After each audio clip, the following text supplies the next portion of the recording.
हमने बड़ी कुर्सी ठुकरा दी, लेकिन हमने दलितों के सम्मान में और पिछड़ों के अधिकारों को ध्यान में रखकर हमने देश में हो रहे लोकसभा चुनाव में कांग्रेस, बीजेपी व इनकी सहयोगी पार्टियों को भी केंद्र की सत्ता में आने से जरूर रोकना। हमारी पार्टी ने एक भी पैसा बॉन्ड के जरिए किसी भी पूंजीपति और धंधा सेठ से नहीं लिया है। कांग्रेस पार्टी की तरह ही बीजेपी ने भी केंद्र की तमाम सरकारी जांच एजेंसियों का ज्यादातर राजनीतिकरण ही कर दिया। हमें कोई मंत्री पद या बड़ी कुर्सी आदि नहीं चाहिए। हमारी केवल दो ही मांगे हैं, परम पूज्य बाबा साहब डॉक्टर अंबेडकर को भारत रत्न की उपाधि से सम्मानित करना और मंडल कमीशन की रिपोर्ट लागू करना।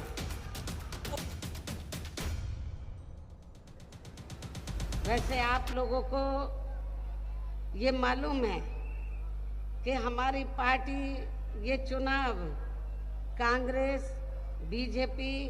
व अन्य किसी भी विरोधी पार्टी के साथ मिलकर नहीं, बल्कि अकेले ही, खासकर यहाँ अपने गरीबों, मजदूरों,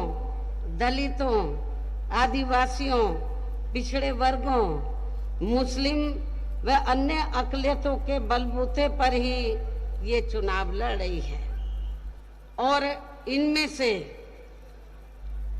इनमें से पार्टी से जुड़े ये लोग अपनी पार्टी के उम्मीदवारों को जिताने में पूरे जी जान से लगे हुए हैं। हालांकि आज आपके यहाँ इकट्ठा हुई अपार भीड़,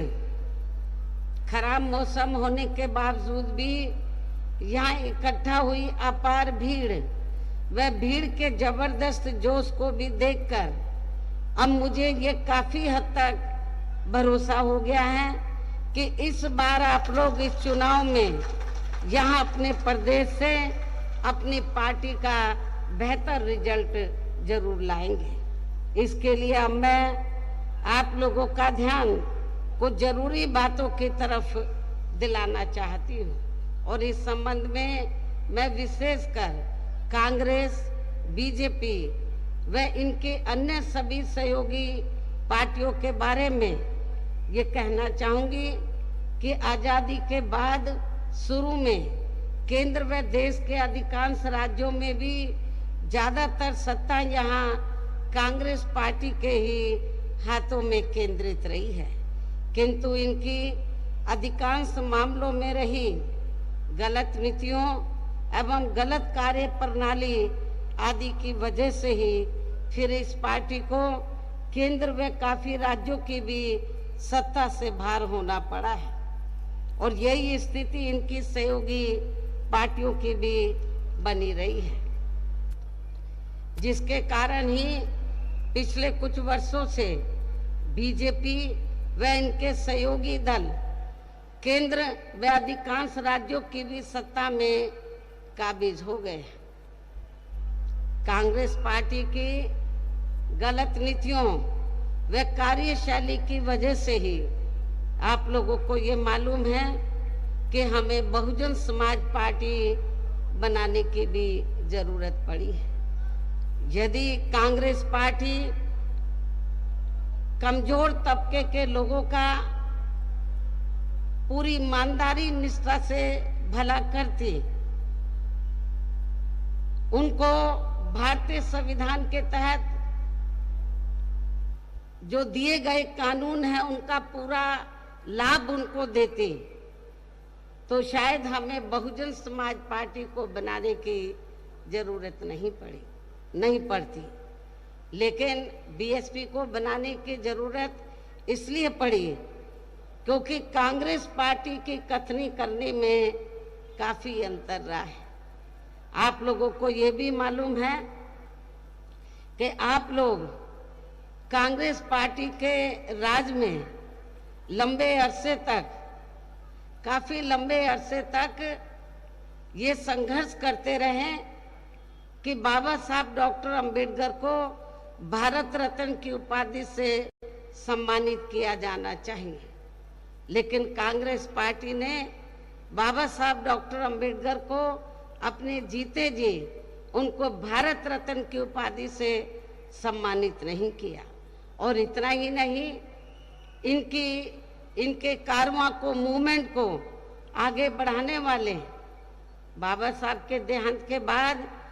इनके कारवां को, मूवमेंट को आगे बढ़ाने वाले मान्यवर श्री कांशीराम जी की जब डेथ हुई, मृत्यु हुई, तो तब सेंटर में कांग्रेस पार्टी पावर में थी। तो सेंटर में कांग्रेस पार्टी ने एक दिन का भी मान्यवर श्री कांशीराम जी के सम्मान में राष्ट्रीय शोक डिक्लेयर नहीं किया था। इतना ही नहीं, बाबा साहब डॉक्टर अंबेडकर के अथक प्रयासों से अति पिछड़े वर्ग के लोगों को, जो मंडल कमीशन की जो रिपोर्ट आई उसके तहत जो उनको आरक्षण का लाभ मिलना चाहिए था, तो कांग्रेस पार्टी की सरकार ने सेंटर में अपनी हुकूमत के दौरान मंडल कमीशन की रिपोर्ट को भी लागू नहीं किया, जिसके कारण पिछड़े वर्ग के लोगों को आरक्षण का पूरा लाभ नहीं मिल सका। बहुजन समाज पार्टी के ही अथक प्रयासों से, संघर्ष के कारण ही फिर मंडल कमीशन की रिपोर्ट जब कांग्रेस सेंटर से बाहर हुई और श्री बीपी सिंह की सरकार बनी, तब ये मंडल कमीशन की रिपोर्ट लागू हुई थी। और उसके लिए बहुजन समाज पार्टी को काफी संघर्ष करना पड़ा था। पहली बार बीएसपी के कुछ एमपी जीत कर आए थे 1989 में। मैं खुद भी जीत कर आई थी। श्री बीपी सिंह चाहते थे कि हम आपका समर्थन चाहते हैं बीएसपी का, और मान्यवर श्री कांशीराम जी को उन्होंने ये कहा कि आप जो भी मंत्रालय मायावती को देना चाहते हैं, हम देने के लिए तैयार हैं, लेकिन आप हमें समर्थन दे दीजिए। तो हमने उस समय श्री बीपी सिंह को ये कहा कि हमें कोई मंत्री पद या बड़ी कुर्सी आदि नहीं चाहिए, हमारी केवल दो ही मांगे हैं, परम पूज्य बाबा साहब डॉक्टर अंबेडकर को भारत रत्न की उपाधि से सम्मानित करना और मंडल कमीशन की रिपोर्ट लागू करना। हमने बड़ी कुर्सी ठुकरा दी, लेकिन हमने दलितों के सम्मान में और पिछड़ों के अधिकारों को ध्यान में रखकर हमने कहा कि हम समर्थन देंगे, हमारी ये दोनों मांगे मान लो। श्री बीपी सिंह की सरकार ने उस समय हमारी ये दोनों मांगे मान ली और हमने उनको समर्थन दे दिया। कहने का तात्पर्य ये है कि बीएसपी के अथक प्रयासों से ही तो बाबा साहब डॉक्टर अंबेडकर को उनको भारत रत्न की उपाधि से सम्मानित किया गया और मंडल कमीशन की रिपोर्ट लागू की गई।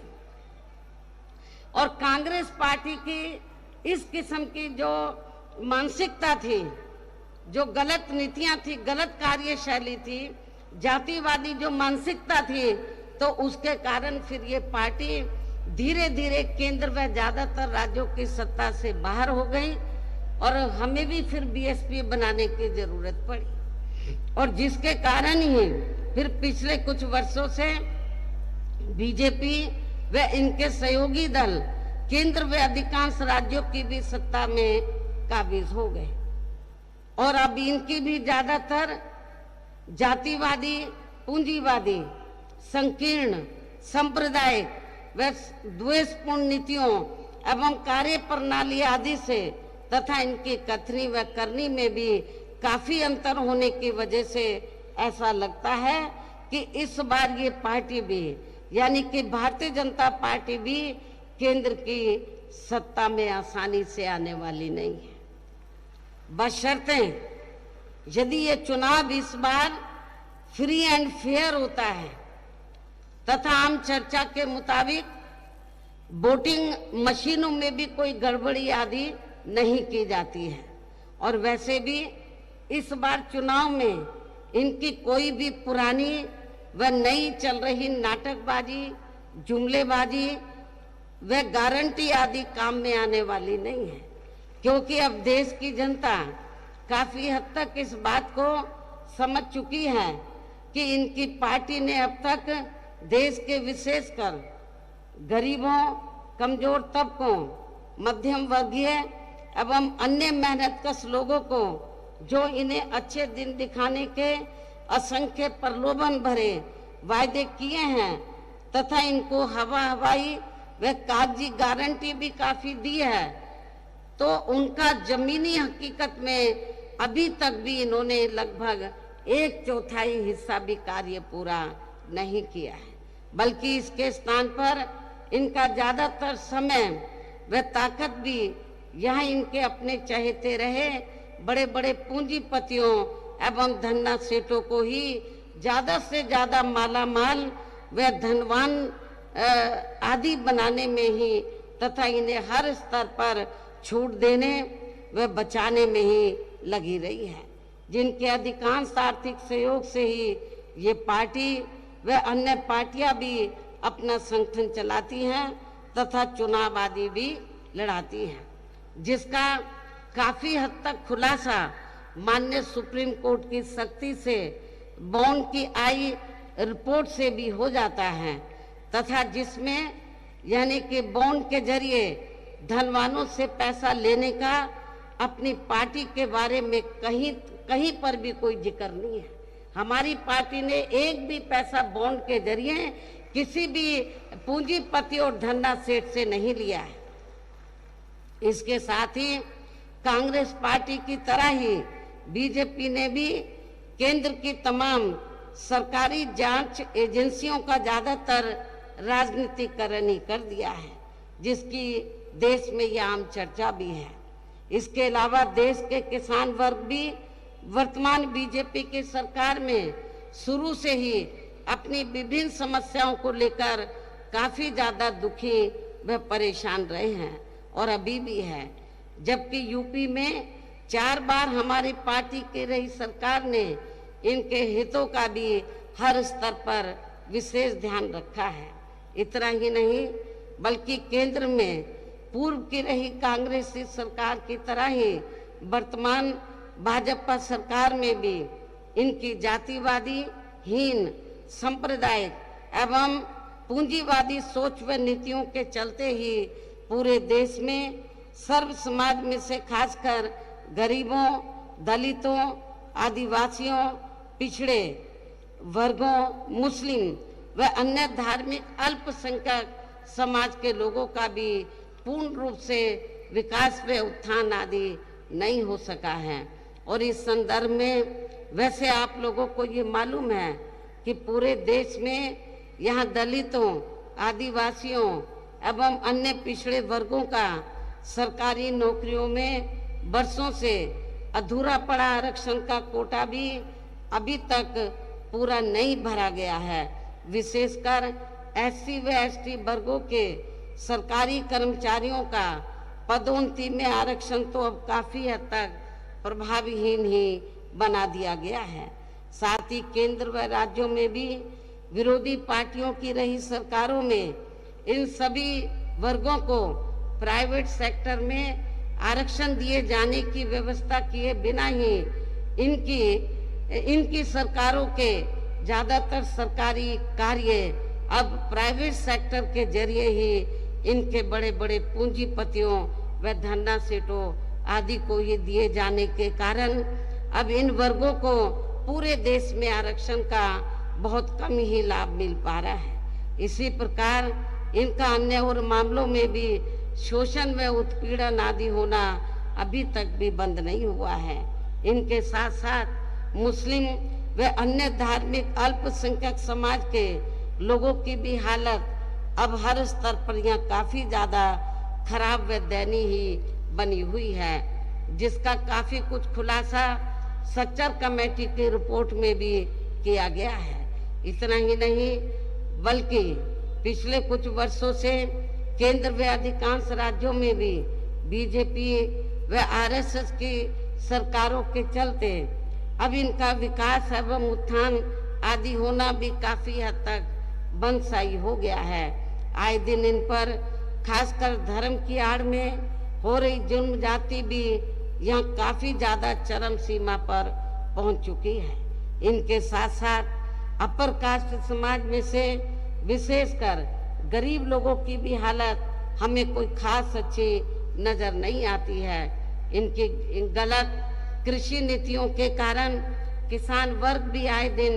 आंदोलित ही रहता है। साथ ही इनकी गलत आर्थिक नीतियों की वजह से देश की अर्थव्यवस्था पर भी इसका काफी बुरा प्रभाव पड़ रहा है, जिससे यहाँ विशेषकर छोटे एवं मध्यम वर्गीय व्यापारी वर्ग भी काफी ज्यादा, और अब केंद्र में पूर्व की रही सरकारों की तरह ही वर्तमान भाजपा सरकार में भी यहाँ पूरे देश में गरीबी, बेरोजगारी एवं महंगाई आदि भी लगातार काफी ज्यादा बढ़ रही है। देश में हर स्तर पर फैला भ्रष्टाचार भी अभी तक कोई खास खत्म नहीं हुआ है। इनके अलावा केंद्र की वर्तमान भाजपा सरकार में भी अपने देश की सीमाएं अभी तक भी पूरे तौर से सुरक्षित नहीं है। ऐसे में अब आप लोगों को देश में हो रहे लोकसभा चुनाव में कांग्रेस, बीजेपी व इनकी सहयोगी पार्टियों को भी केंद्र की सत्ता में आने से जरूर रोकना है, जिनकी नीतियों व कार्यशैली आदि को आप लोग काफी हद तक आजमा भी चुके हैं। और अब ये विरोधी पार्टियां किस्म किस्म के साम, दाम, दंड भेद आदि अनेकों हथकंडे इस्तेमाल करके केंद्र की सत्ता में आने की पूरी कोशिश में लगे हैं, जिनसे अपनी पार्टी के लोगों को हर स्तर पर काफी ज्यादा सावधान रहना है। और इस मामले में विरोधी पार्टियां अपने अपने पक्ष में हवा बनाने के लिए खासकर मीडिया, ओपिनियन पोल व सर्वे आदि का जो बड़े पैमाने पर इस्तेमाल कर रही हैं, तो उनसे पार्टी के लोगों को बिल्कुल भी गुमराह नहीं होना है। इसके साथ ही विरोधी पार्टियों के विभिन्न रूपों में जारी किए गए इनके हवाई व प्रलोभन भरे चुनावी घोषणा पत्रों एवं वायदों आदि के बहकावे में भी अपनी पार्टी के लोगों को कतई नहीं आना है, जिन्हें ये पार्टियां चुनाव खत्म होने के बाद ज्यादातर अमल में नहीं लाती हैं, और अब जिन पर से देश की जनता का अधिकांश विश्वास ही उठ गया है। यही खास वजह है कि हमारी पार्टी किसी भी चुनाव में अपनी पार्टी का कोई भी चुनावी घोषणा पत्र आदि जारी नहीं करती है। वैसे भी हमारी पार्टी किसी भी मामले में कहने में बहुत कम बल्कि कार्य करके दिखाने में ही ज्यादा विश्वास रखती है। और इस बात का सबसे बड़ा सबूत यह है कि उत्तर प्रदेश में 4 बार हमारी पार्टी के नेतृत्व में रही सरकार ने चुनाव में पार्टी के बिना जारी किए गए घोषणा पत्र के ही प्रदेश व आम जनहित में काफी कुछ ऐतिहासिक कार्य करके दिखाए हैं, जिनकी अब देश में अधिकांश पार्टियों की सरकारें काफी नकल भी कर रही हैं। जबकि इस मामले में हमारी पार्टी का ये कहना है कि यदि इन पार्टियों के स्थान पर केंद्र में हमें अपनी पार्टी की सरकार बनाने का मौका मिलता है, तो तब फिर हमारी पार्टी की बनी सरकार केंद्र में यहाँ अब तक रही सभी विरोधी पार्टियों की सरकारों की तरह केवल यहाँ हवाई व कागजी कार्य आदि नहीं करेगी, बल्कि उत्तर प्रदेश की तरह ही जमीनी हकीकत में ठोस कार्य करके दिखाएगी। और इस संदर्भ में खासकर मैं ये कहना चाहूंगी, केंद्र द्वारा देश में पिछले कुछ समय से अति गरीब परिवारों को अस्थायी तौर पर फ्री में जो थोड़ी सी खाद्य सामग्री दी जा रही है, तो उससे इनका स्थायी तौर पर भला होने वाला नहीं है। वैसे भी इनकी ये जटिल समस्या देश में हर हाथ को काम देने से ही केवल दूर हो सकती है, जिसकी तरफ हमारी पार्टी की बनी सरकार विशेष ध्यान देगी। साथ ही देश में अब आए दिन बढ़ रही गरीबी, बेरोजगारी व महंगाई काफी ज्यादा त्रस्त है, परेशान है, जिसे भी आर्थिक नीतियों में तब्दीली करके जरूर दूर किया जाएगा। धर्म की भी आड़ में पिछले कुछ वर्षों से खासकर मुस्लिम समाज के लोगों का द्वेष की भावना से जो इनका काफी शोषण व उत्पीड़न आदि किया जा रहा है, तो ये भी देश के लिए अति चिंता की बात है। इसे भी जरूर रोका जाएगा और ये सब हमने अपनी यूपी की रही सरकार में कतई भी नहीं होने दिया है। इसके अलावा हमने यूपी में सर्व समाज में से खासकर गरीब एवं बेरोजगार लोगों को अपने पैरों पर खड़ा करने के लिए अनेकों ठोस कदम उठाए हैं, जिनको फिर सरकार बनने पर प्राथमिकता दी जाएगी। कहने का तात्पर्य ये है कि देश में इस समय हो रहे लोकसभा चुनाव में विरोधी पार्टियों के जारी किए गए उनके हवाई व प्रलोभन भरे चुनावी घोषणा पत्रों आदि के बहकावे में अब यहाँ खासकर देश के अति गरीबों, मजदूरों, बेरोजगारों एवं अन्य जरूरतमंद लोगों को बिल्कुल भी नहीं आना है। और अब इन्हें ऐसी सभी विरोधी पार्टियों को हर हालत में केंद्र की सत्ता में आने से जरूर रोकना है, जिनकी कथनी व करनी में भी काफी अंतर रहा है, शुरू से ही काफी अंतर रहा है, तथा जिन्हें ये लोग बरसों से आजमा भी चुके हैं। ऐसी स्थिति में अब मेरा यही कहना है कि आप लोगों को अपने खुद के व अपने प्रदेश एवं देश के भी हित में अपने वोटों को यहाँ कांग्रेस, बीजेपी व अन्य सभी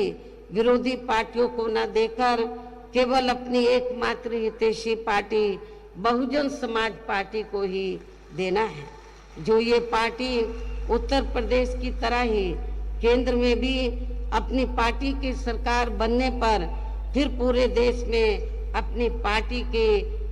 पार्टी की सर्वजन हिताय व सर्वजन सुखाय की नीतियों पर आधारित इस सरकार चलाएगी।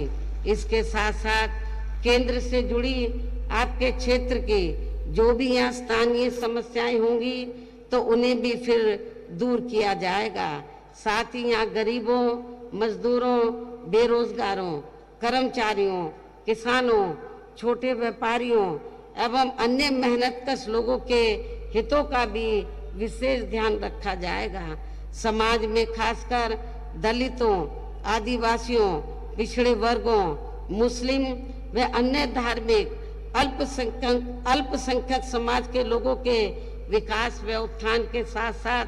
हर स्तर पर इनकी सुरक्षा आदि के लिए भी प्रभावी कदम उठाए जाएंगे। तभी फिर यहाँ वास्तव में अपने देश के महान संतों, गुरुओं व महापुरुषों में भी विशेषकर महात्मा ज्योतिबा फूले, श्री छत्रपति शाहू जी महाराज, श्री नारायण गुरु, बाबा साहब डॉक्टर भीमराव अंबेडकर एवं मान्यवर श्री कांशीराम जी आदि का अधूरा रहा सपना जरूर साकार हो सकता है, जिनको यूपी में हमारी पार्टी की रही सरकार द्वारा हर स्तर पर पूरा आदर सम्मान भी दिया गया है। इन्हीं खास बातों के साथ ही अब मेरी आप लोगों से यही पुरजोर अपील है कि हमारी पार्टी ने आपके नागपुर व इससे लगी अन्य लोकसभा की सीटों से भी अर्थात पूरे महाराष्ट्र से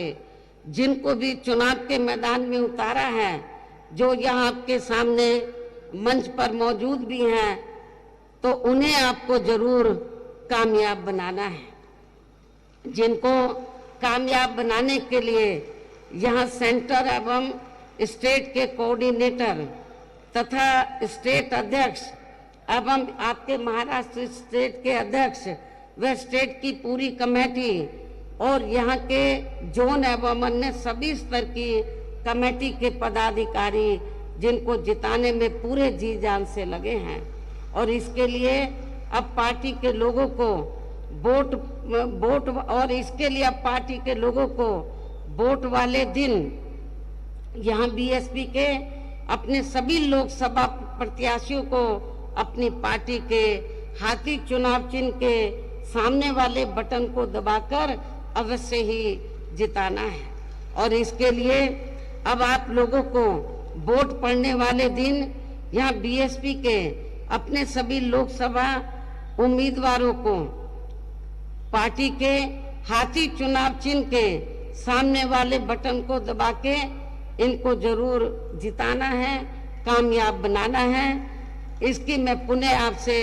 अपील करती हूँ। और इस संबंध में यहाँ मैं ये भी कहना चाहूंगी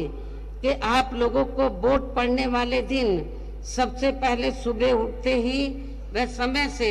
अपने अपने पोलिंग बूथों पर अपना वोट डालने के लिए जरूर जाना है। इसके बाद ही तब फिर आपको अपना अन्य कोई कार्य करना है। और इस मामले में हमारी महिलाएं भी अपने पुरुषों से पीछे नहीं रहेंगी। जो आज जो वोट वाले दिन पुरुषों से बढ़ चढ़कर आगे बढ़ चढ़कर अपने अपने पोलिंग बूथों में अपने उम्मीदवारों को पोलिंग बूथों पर अपने उम्मीदवारों को वोट डालेंगी। इसके साथ साथ आपका ये भी पूरा प्रयास होना चाहिए कि आपके अपने अपने पोलिंग बूथों का कोई भी वोट पड़ने से ना रह जाए, अर्थात अपनी पार्टी का एक एक वोट समय से जरूर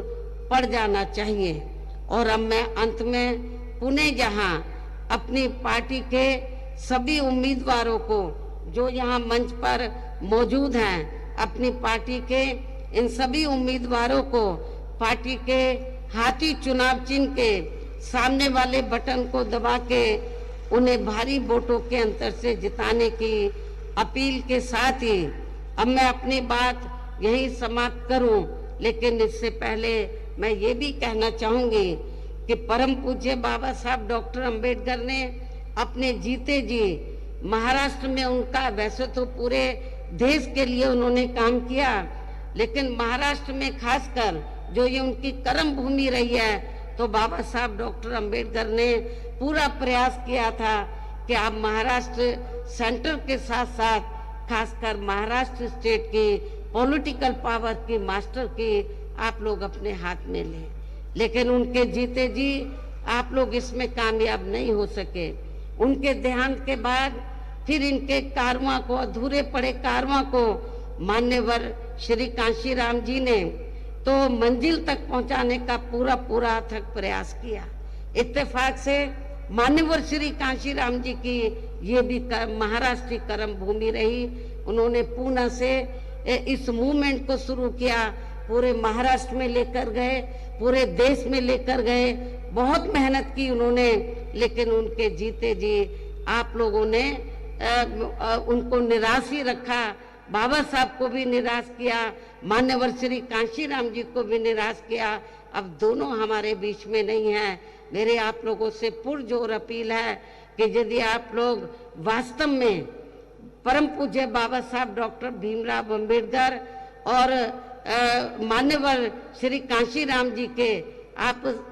सच्चे अनुयायी हैं, तो जो गलतियां अभी तक आप लोगों ने की हैं उसमें सुधार लाकर आप लोग उनके अधूरे पड़े कारवां को जरूर आप लोग पूरा करेंगे। अभी मौका मिल रहा है, आप पूरे देश में लोकसभा का आम चुनाव हो रहा है, आपके महाराष्ट्र जिसके तहत आपके महाराष्ट्र स्टेट में भी हो रहा है। मेरी आप लोगों से पुरजोर अपील है, खास तौर से नागपुर विदर्भ के लोगों से और इस क्षेत्र के लोगों से, वैसे तो पूरे महाराष्ट्र के लोगों से पुरजोर अपील है कि आप लोग जो कुछ कार्य आप लोग उनके जीते जी नहीं कर सके, कम से कम आप लोग अब उनके देहांत के बाद तो ये कार्य जो उनकी दिली तमन्ना थी इसको जरूर पूरा करें और इस चुनाव में आप लोग जरूर अच्छा रिजल्ट लाएं। तो यही हमारे इन दोनों महापुरुषों के प्रति आपकी सच्ची श्रद्धा भी होगी। तो इन्हीं जरूरी बातों के साथ ही अब मैं पुनः अपनी पार्टी के सभी उम्मीदवारों को पार्टी के हाथी चुनाव चिन्ह के सामने वाले बटन को दबाकर इनको भारी वोटों के अंतर से जिताने की पुरजोर अपील करते हुए अपनी बात यही समाप्त करती हूँ। जय भीम, जय भारत।